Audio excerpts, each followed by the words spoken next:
We often think of history as just this collection of dry and personal facts, stuff etched in stone. But what if those facts are actually puzzle pieces? What if, with just a little bit of detective work, we could use them to piece together the full, vivid story of one person's life? Well, today that is exactly what we're going to do for a man named Benjamin Seaver. So, this is our starting point. Just one single line from the old vital records of Westminster, Massachusetts. It gives us a name, a date of death, an age, and one really tantalizing clue: Revolutionary War soldier. It's not a lot to go on, for sure, but it's the thread we're going to pull to unravel an entire life. So, okay, how do we get from this single line to the man himself? Well, we're going to follow a trail of historical breadcrumbs. We're talking census records, military musters, deeds, and probate files to basically travel back in time and piece together the life of Benjamin Seaver. That clue on his gravestone, Revolutionary War soldier, that's the most dramatic place to begin. I mean, this wasn't just some small part of his life. This was his entry into adulthood, all set against the backdrop of a nation fighting for its very existence. You'll notice his service wasn't just a single tour of duty.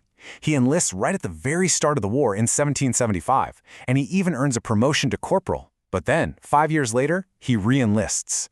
That tells you his involvement wasn't just some fleeting obligation. It was a deep, enduring commitment to the cause. It's really amazing how a dry, bureaucratic document can suddenly make history feel so personal, right? A military muster roll from his second enlistment gives us this little flash of detail. And suddenly, he's not just a name anymore, he's a person, a tall, 23-year-old guy with a light complexion standing on a muster field way back in 1780. Okay, so after the war, Benjamin's life really shifted. He moved from the public sphere of, nation building to the private one of family building. In 1783, he married a woman named Martha Whitney, and together they started the project that would basically define the rest of their lives. 10. That's the number of children Benjamin and Martha would have together. And look, in an era of really high infant mortality, having 10 children survive long enough to make it into the record books was a huge deal. It just speaks to a bustling, full, and I have no doubt, a totally chaotic household. And here they are listed out by name and birth year. From their first child, Axa, in 1784, all the way to their last, Mary Jane, in 1812, their family just grew continuously over a span of 28 years. This one single table represents almost 3 decades of Benjamin's life as a father. The first ever U.S. Census in 1790 gives us this perfect little snapshot of the family in its early years. You can almost picture them, Benjamin and Martha with their 2 young daughters, Axa and Abigail, and a little baby boy named Job, a household of 5 just starting their journey. Now jump forward 10 years to the 1800 census and bam, the household is doubled in size. There are now 7 children. But what's really fascinating here is the presence of a woman over 45. This was almost certainly Benjamin's widowed mother, Sarah, living with the family. So now we see him not just as a father, but as a son, caring for his aging parent. By 1810, the whole dynamic shifts again. The household has 9 people now, his mother has likely passed away, and his oldest daughters, Axa and Abigail, they're not listed anymore. They would have been 26 and 24, and sure enough, other records show they were married by this time. So the nest is already starting to empty, even as new children have arrived. But raising a family this big required resources. A lot of resources. So how did Benjamin provide for them all? Well, the answer lies in the land. For a farmer in post-revolutionary America, land wasn't just dirt. It was security, it was sustenance, and it was the absolute foundation of a legacy.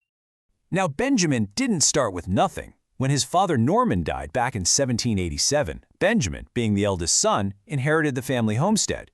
But he didn't just sit on it. Oh no. The records show him methodically, almost relentlessly, buying up adjacent parcels of land, acre by acre, over the next 20 years. And here is the proof of his success. This 1798 tax record gives us a fantastic, detailed snapshot. By this point, he owns over 157 acres, valued at more than $1,000. Let me tell you, in 1798, that was a very substantial holding, a real testament to his hard work and his careful planning. Which brings us right back to where we started, his death in 1816.